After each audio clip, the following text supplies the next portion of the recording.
కీటాక్స్ 1,00,000 subscribers అనే mile stone దాటింది కదా. With all your support and blessings. అందుకోసమే ఈ అకేషన్ లో నేను ట్రూలీ ఫ్రమ్ ద హార్ట్ అంటారే అలాగా గుండె లోతుల్లోంచి కొన్ని విషయాలు మీతో షేర్ చేసుకోవాలనుకుంటున్నాను. ఇది నాకు సంబంధించినవో కీటాక్స్ సంబంధించినవో మాత్రమే కాదు, ఫ్రీక్వెంట్ గా మీలో చాలా మంది మాట్లాడే విషయాలు, రైజ్ చేసే క్వశ్చన్స్ ను కూడా నేను అడ్రస్ చేయబోతున్నాను. కీటాక్స్ ఏం ఆలోచిస్తుంది, కీటాక్స్ ఫాలో అయ్యే ప్రిన్సిపల్స్ అనుకోండి, గైడ్ లైన్స్ అనుకోండి, ఏంటవి, అసలు కీటాక్స్ పర్పస్ ఏంటి అనే విషయాలు డిస్కస్ చేయాలనుకుంటున్నా. ఇది కేవలం కీటాక్స్ అనే ఆర్గనైజేషన్ కి సంబంధించింది మాత్రమే కాదు, తెలుగు రాష్ట్రాలకి సంబంధించిన సోషియో పొలిటికల్ ఆస్పెక్ట్స్ కూడా ఇందులో కొన్ని మీరు చూడబోతున్నారు. అందుకోసమే ఇంట్రెస్ట్ ఉన్న వాళ్ళు చూడండి, లేదు డబ్బా కొట్టుకుంటున్నాడు అనుకున్న వాళ్ళు సింప్లీ అవాయిడ్ చేయండి. No issues at all. This is Keetalks request. 1,00,000 subscription అనేది ఎర్లీ మైల్ స్టోన్స్ లో ఒక మజిలీ. అంటే నేరుగా సపోర్ట్ చేసిన వాళ్ళు, సబ్స్క్రైబ్ చేసిన వాళ్ళు 1,00,000 మంది దాటారు అఫీషియల్ గా కదా. అదే చూసేవాళ్ళు, ఇంటరాక్ట్ అయ్యేవాళ్ళు లక్షల మంది కాదు మిలియన్లో ఉంటారు. మిలియన్ అంటే 10 లక్షలు కదా. మీ సపోర్ట్ తోను, మీ ఇంటరాక్షన్ తోను, మీ పాజిటివ్ గైడెన్స్ తోను కీటాక్స్ అడుగు ముందుకేస్తా ఉంది కదా. నేను కొన్ని విషయాలు మీతో షేర్ చేసుకోవాలి అనుకుంటున్నా అని చెప్పా కదా. అవేంటంటే కీటాక్స్ ఏ బేసిస్ మీద నడుస్తుంది ఫర్ ద ఫస్ట్ టైం నేను షేర్ చేసుకోవాలనుకుంటున్నాను. ఒక 20 సంవత్సరాలకు పైగా నేను ఎలక్ట్రానిక్ మీడియాలో పనిచేస్తుంటా.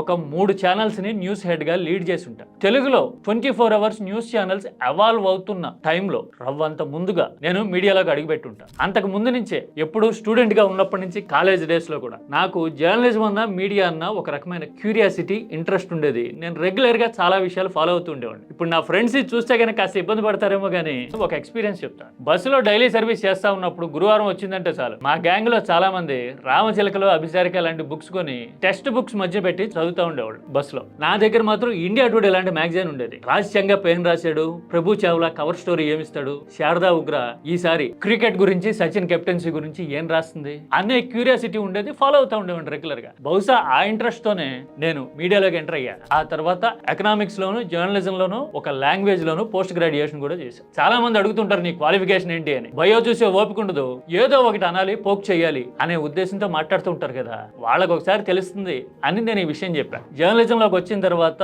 ప్యారలల్ గా పొలిటికల్ గా పర్సెప్షన్ మేకింగ్ అనే డిసిప్లిన్ లో నేను ఏం చేశాను అనేది తెలుసుకోవాలంటే ఇంట్రెస్ట్ ఉన్న వాళ్ళు బయో చూడండి. From the beginning it self journalism లోకి వచ్చినప్పటి నుంచి ఏం చేసినా గానీ మనసు పెట్టి చేయాలి, మనసుకి నచ్చింది చేయాలి, ఏదో డ్యూటీ లాగా కాకుండా సాటిస్ఫాక్షన్ కోసం పని చేయాలి అనే ఫీలింగ్, స్పిరిట్ ఇంటర్నల్ గా నాకు ఎప్పుడు ఉండేది. అందుకోసమే నెలలో కనీసం 2-3 సార్లు అయినా 2 షిఫ్ట్లు 3 షిఫ్ట్లు కంటిన్యూ చేసిన దాఖలా. ఓవర్ పీరియడ్ ఆఫ్ టైం రాజకీయాన్ని దగ్గర నుంచి చూసిన తర్వాత, మేనేజ్మెంట్ దగ్గర నుంచి స్టడీ చేసిన తర్వాత, విషయం అర్థమైన తర్వాత ఏదో తత్వం బోధపడుతుందంటారే అలాగా ఇక మనం సాటిస్ఫాక్షన్ ఉండేలాగా పని చేయాలి అని అంటే బయటికి రావడమే మార్గమేమో అనే రియలైజేషన్ తో నేను బయటకు వచ్చా. జర్నలిజం లో ఉన్నప్పటి నుంచి ప్యారలల్ గా నేరేటివ్ డిజైన్, పర్సెప్షన్ మేకింగ్ అనే డిసిప్లిన్స్ మీద, అంటే ఇదో రకం kind of practical publicity model, దాని మీద నేను పనిచేస్తున్నా. ఈనాటికి నా బ్రెడ్ అండ్ బటర్ అదే. ఒక ఎంతోతోనూ, ఇంట్రెస్ట్ తోనూ, క్యూరియాసిటీతోనూ, అన్నిటికీ మించి ఇష్యూస్ ని జనంతో షేర్ చేసుకోవాలి అనే థ్రస్ట్ తోను, తపనతోను నేను కీటాక్స్ నడుపుతా ఉన్నా. గానీ నా బ్రెడ్ అండ్ బటర్ వచ్చేసి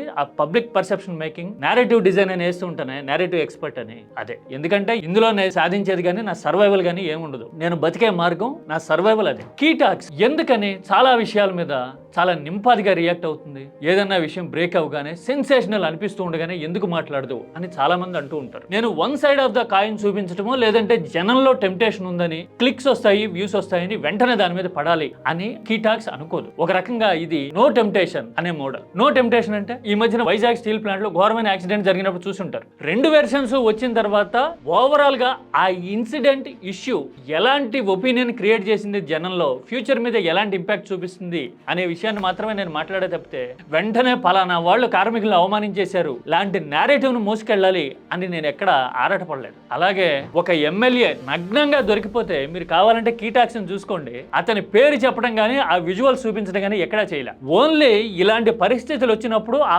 పార్టీ నాయకత్వం ఎంత నైతికంగా నిలబడుతుంది అనేది తేలిపోబోతోంది. ఆ ఇంపాక్ట్ ఇప్పుడు తెలియకపోయినా 3 ఏళ్లకి వచ్చే ఎన్నికల నాటికి రిజల్ట్ చూస్తుంది ఏపీ అని మాత్రమే చెప్పుంటాను. చూడండి, అంటే యాంగ్విటీ ఉండాలి టెంప్టేషన్ కంటే కూడా. అన్నిటికీ మించి ఇంపాక్ట్ ని, గ్రావిటీని ఎస్టాబ్లిష్ చేయడం ఒక జర్నలిస్ట్ చేయాల్సిన పని అని నేను నమ్ముతా పర్సనల్ గా. అంటూ ఉంటారు, నువ్వేంటి అప్పుడేం జరిగింది, అప్పుడేం చేసావు, అవి చెప్పవేంటి అంటూ ఉంటారు. బాస్, ఆల్రెడీ ప్రపంచం అంతా ఓడిపోయిన వాళ్ళ మీద బండలైటిల్లో బిజీగా ఉంది కదా. ఆఖరికి 60 ఏళ్ళ నాడు అస్థికలుగా మరి అలహాబాద్ లో కలిసిపోయిన నెహ్రూని కూడా వదిలిపెట్టేట్లా మన రాజకీయం. ఇప్పుడు కొత్తగా నేను కూడా బండలే సాధించేది ఏముంటుంది? నువ్వు వ్యవస్థ గురించి మాట్లాడితే, ఆస్పిరేషన్స్ గురించి మాట్లాడితే, పబ్లిక్ ఒపీనియన్ గురించి మాట్లాడితే, ఇప్పుడున్న వాళ్ళ పనితీరు గురించి మాట్లాడితే వాస్తవాలు తెలిసేందుకు అవకాశం ఉంటుంది. పైగా జర్నలిస్టిక్ స్పిరిట్ అని చెప్పా కదా మొదట్లో నేను. అసలు true journalistic and media spirit అంటే ఏంటో తెలుసా? Be the voice of opposition అంటారు. అపోజిషన్ అంటే కేసీఆర్, జగనో, అక్కడ ఇంకెవరోనో కాదు. అపోజిషన్ అంటే జనం ఆకాంక్ష అని అర్థం, లార్జర్ సెన్స్ లో కదా. అందుకోసం నేను ఆ వైపు నుంచి చెప్పడానికి ట్రై చేస్తుంటా. అప్పుడేం చేశావు అని సాటిస్ఫై అవ్వాలి అనుకుంటున్న వాళ్ళు ఒక రకంగా చీకట్లో బతుకుతున్నట్టు, అజ్ఞానంలో ఉండిపోయినట్టు. ఎలాగో తెలుసా? వాళ్ళు చేశారు కదా అని వీళ్ళు చేస్తున్నారు అని మళ్ళీ వాళ్ళు వచ్చి కంటిన్యూ చేశారనుకోండి, విక్టిమైజ్ అయిపోయేది, బతుకులు ఛిద్రమైపోయేవి ఎవరు అండి? ప్రజలవే కదా. మరి ఈ ఇంకితాన్ని గాలికి వదిలేసి పలానా పార్టీ వాళ్ళు, లేదంటే ఆ పార్టీని భుజాన వేసుకున్న మీడియాను అప్పుడేం జరిగింది అని రాస్తోందని సామాన్యుడు కూడా అది మాట్లాడుతూ ఉన్నాడంటే చీకట్లోకి జారిపోయినట్టు. అందుకోసం వీలైతే టార్చ్ వేయాలి, వెలుగు చూపించాలి అనుకుంటా. అపోజిషన్ గా రేపు టీడీపీ ఉన్నా, రేవంత్ రెడ్డి ఉన్నా కానీ నేను ఇలాగే మాట్లాడతాను. అపోజిషన్ వాయిస్ వినపడిందో లేదో అప్పుడు చూడండి. ఓకే, అర్థమైంది కదా నేను చెప్పిన మాట. ఇక ఆ తర్వాత కీ టాక్స్ ఎందుకు నడుస్తుంది అంటే చెప్పా కదా, ఇష్టంతోనూ నా కష్టంతోనూ నడుస్తూ ఉంది. అంటే ఇందులో వచ్చేదానికంటే, నేను సాధించేదానికంటే ఫైనాన్షియల్ గా నేను పెట్టేదే ఎక్కువ ఉంటుంది. దీని సర్వైవల్ కోసం నేను పెట్టాల్సిన ఎఫర్ట్స్, బ్లడ్ ని స్వెట్ గా మార్చాల్సిన ఇంపాక్ట్స్ ఎక్కువ ఉన్నాయి. I'm happy to do that. In fact అందుకోసమే కీ టాక్స్ లో మీరు చూడండి, రీజనల్ పాలిటిక్సే కాదు, నేషనల్ గురించి మాట్లాడతాం, ఇంటర్నేషనల్ గురించి మాట్లాడతాం. అన్నిటికీ మించి value and purpose and inspiration ఎక్కడున్నా గానీ, ఏ మూలన ఉన్నా గానీ నేను కోట్ చేస్తా. That is the line key talks really stands upon and believes in. ఇక ఇన్ని చెప్పిన తర్వాత కాస్టిజం గురించి చెప్తానన్నా కదా, ఇది అప్పుడప్పుడే నేను ప్రపంచాన్ని చూస్తా ఉన్నప్పుడు మీడియాలోకి ఎంటర్ అయిన కొత్తలో జరిగింది. పేపర్లు ఎక్కడ పంచి విషయం కనపడినా గానీ స్టూడెంట్ గా ఉన్నప్పటి నుంచి కట్ చేసి దాచుకునే అలవాటు. పైగా పుస్తకాలు కొనగలిగినంత, ఓపికన్నంత ఖర్చు పెట్టి కొనేవాడిని. ఓన్లీ సీరియస్ గా చదివేవి హిస్టారిక్ బుక్స్, పొలిటికల్ బుక్స్ మాత్రమే కాదు, Bapu Ramana cartoons collections, comic collections కూడా నా దగ్గర చాలా ఉంటాయి. ఇలాగా కలెక్ట్ చేసుకునే రోజుల్లో ఒక కాలమిస్ట్ నాకు ఇప్పటికీ గుర్తు. ఆ ఎక్స్పీరియన్స్ గుర్తొస్తే నవ్వొస్తుంది. ఆయన చాలా ఎమోషనల్ గా, సెటరికల్ గా కాంటెంపరీ ఇష్యూస్ మీద, ఇంక్లూడింగ్ పాలిటిక్స్, అన్నిటి మీద రాసేవాడు.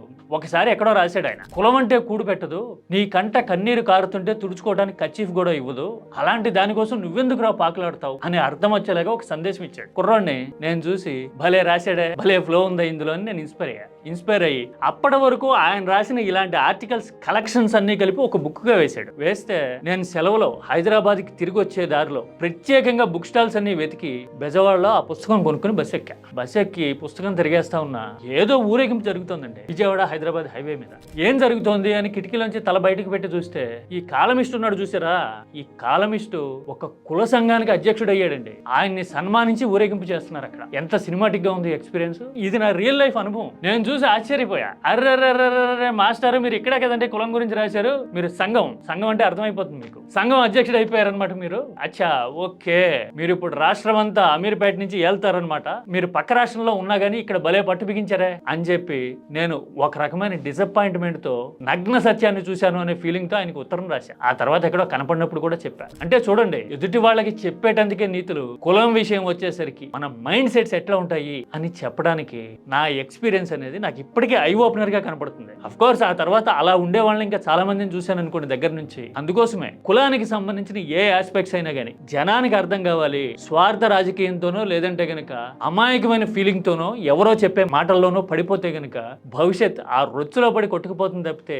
నీ దిక్కు చూసేవాళ్ళు ఎవరు ఉండరు, నీకు దిక్కు ఎవరు ఉండరు అని తెలుసుకోవాలి, రియలైజ్ కావాలి ప్రతి ఒక్కరు అనే ఆలోచన ఏదో మూలుంటుంది. అందుకోసం నేను ఆ రియలైజేషన్ క్రియేట్ చేయడానికి కీ టాక్స్ తన వంతుగా ప్రయత్నం చేస్తాం. మీకేమనిపించింది ఈ జర్నీలో? మీ ఒపీనియన్ ని షేర్ చేయండి. మీ బ్లెస్సింగ్స్ కావాలి, సపోర్ట్ కావాలి. వీలైతే గనక with the blessings of almighty నేను ఈ యాక్టివిటీని మరింత ఎక్స్పాండ్ చేయాలి అని అనుకుంటున్నా. ఇప్పుడు నాకున్న లిమిటేషన్స్ బట్టి నేను చేస్తుండలేకపోవచ్చు, కానీ ముందు మరింత థాట్ ప్రొవోకింగ్ ప్లాట్ఫామ్ గా కీ టాక్స్ ని మీ ముందుకు తీసుకొస్తా, మీ ముందు నిలబెడతా. ఎప్పటికీ ఈ మాట, ఈ కమిట్మెంట్ కొనసాగుతుంది అని నేను చెప్పదలుచుకున్నా. Bless us, be with us, let us grow together.